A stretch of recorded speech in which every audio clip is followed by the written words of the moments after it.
Yo, what's up, y'all? This is a very personal video right here. And I know the nigga got access to my channel and all that, so you gonna see it, motherfucker. Right?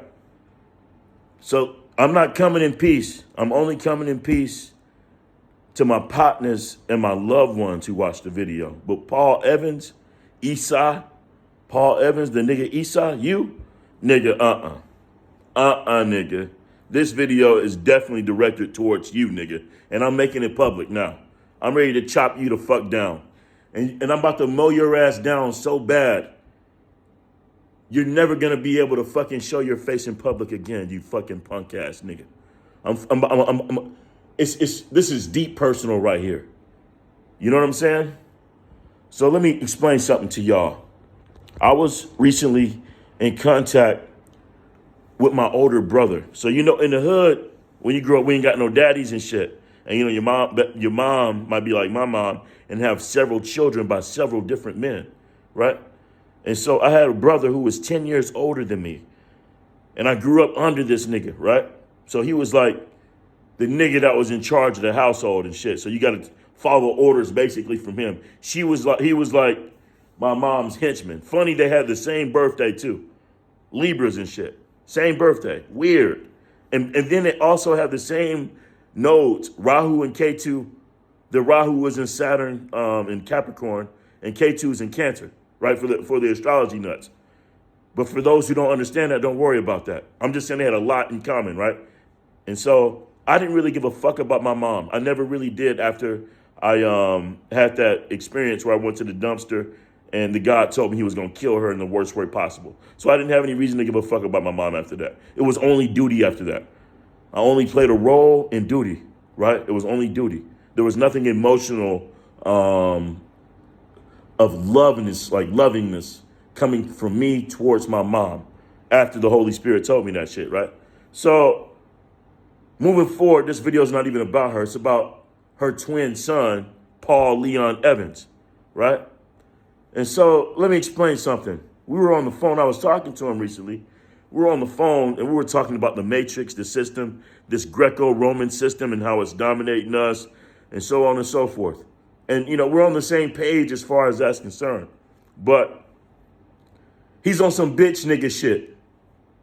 He's on some bitch nigga shit because, let me explain. He's on this, you know, the black consciousness. I'm sovereign, right? I'm sovereign. He wants full sovereignty and shit, right? That's the type of shit that he's on. He's sovereign, right? And then he's going to tell me he started his path to being sovereign in 2007. So I think like, what 17 years or some shit. Because like 2027, yeah, it'll be like 17 years, right? And then on top of this, he carved this path of being sovereign for so long. And he's in a pathetic position right now. Sleeping on floors, not getting good food, you know what I'm saying? Asking this person for money, asking that person for money. And he straight up disrespected me and all the other niggas who are actually working and putting in work in the game, playing the game that this Greco-Roman system have us dominated by, right? I know time is going to change. When that battle happens, when the seasons change, when that battle of the gods happen, and then we're not so fucked up the way we are as people, that's when that happens. But I understand we're being dominated by a Greco-Roman system right now. Or Roman Greco, whatever. Forgive me when I make mistakes when I speak. Remember, my Rahu is in Gemini, so sometimes I'll fumble on my words or I'll fuck up from time to time. So please forgive me and walk slow with me on my way of communicating to you, right? So this fucking nigga Paul Evans, right, has the nerve to say that all me and the brothers and the sisters who are working in the game are conquered and we're cowards, right? Basically, we're cowards and conquered because we don't want to give up a driver's license. We don't want to become sovereign. He was on that spiel type shit. Straight up disrespectful to me, right? I'm like, wait a second, hold up, homie. And then immediately when I heard that in conversation, I struck him while on Wallop. I struck him hard, bro. I struck you hard as shit because you cried about it 6, 7 times during the conversation. You kept going back to it. I hurt you bad, bro.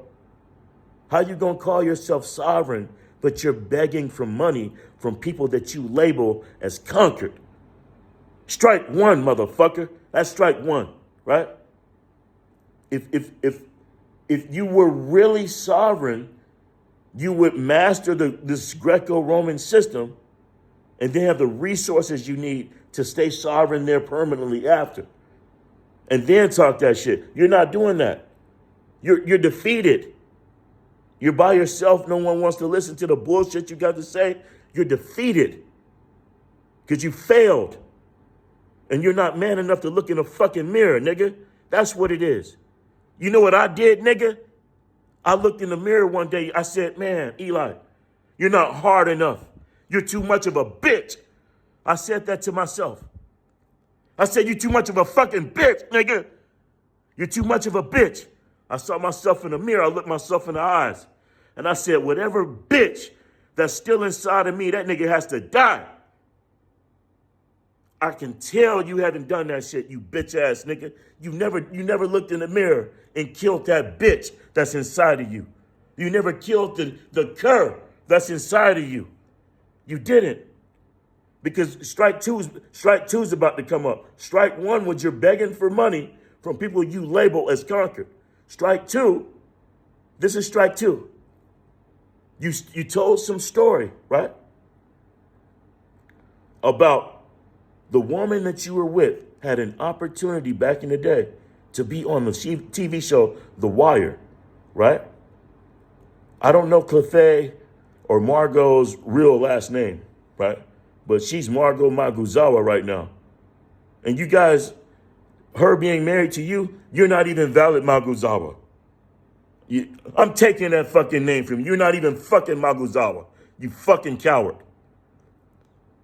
So she had the opportunity to be on the TV show The Wire, and you talked her into staying with you and following your path. There's a whole lot of sisters out on the East Coast. She was, you know what I'm saying? She was from Philly. There's a lot of East Coast women who are about that life when it comes to spirituality and black consciousness. And so you took her on a path. She's in her 50s now, nigga. You didn't even give her a child. She wanted a child. She told me she wanted a child. So you let her eggs dry up. You didn't give a fuck about the feminine divine deity in this universe. That's the one way women on earth can become vehicles for happiness. You took that away from her. First, you stole her job going to be in a TV show on The Wire. Then you fucking burn up her time and not get her pregnant. You coward ass nigga. You let her eggs dry up. She can't even fucking be a mother for you now. So any woman that comes around your circle, they can be mothers and she can't, but she do all this fucking work and she done sacrificed all this shit. Fuck you, man. No, fuck you. No. It is not forgivable for any man to waste the biological clock of the woman that you are with. If she wants a child, you niggas need to talk about it. And you need to do something about it. It's a whole lot of niggas in the game who have children who didn't want to have the child. And even the legal system will allow fucking women to do that shit. Look what Brittany Griner was. Is that the bitch's name? I'm sorry if Brittany Renner. Well, I told you I make mistakes and shit. The old boy who played for the PJ Washington and the sexy little chick that had his baby. He didn't want that baby. The legal system is already rigged for the women to win that way. I accept that because the divine deity in nature says, hey, women only have so many seasons where they can recreate or procreate, excuse me. They only have so many seasons. And that's connected to the fourth bhava of happiness. So you denied her an opportunity to be a vehicle for happiness. due to your fucking lies. That's strike two, nigga. That's strike two, right? So here comes strike three. Here comes strike three. You said that the reason why your farm didn't work when you tried to build it up and become sovereign before was because of Margot. She forgot to check the mail. She didn't check the mail. And because she didn't check the mail, this thing happened. The dumb bitch did this and this thing happened. Again, this is strike three, right? I'm going to tell you why this is strike three.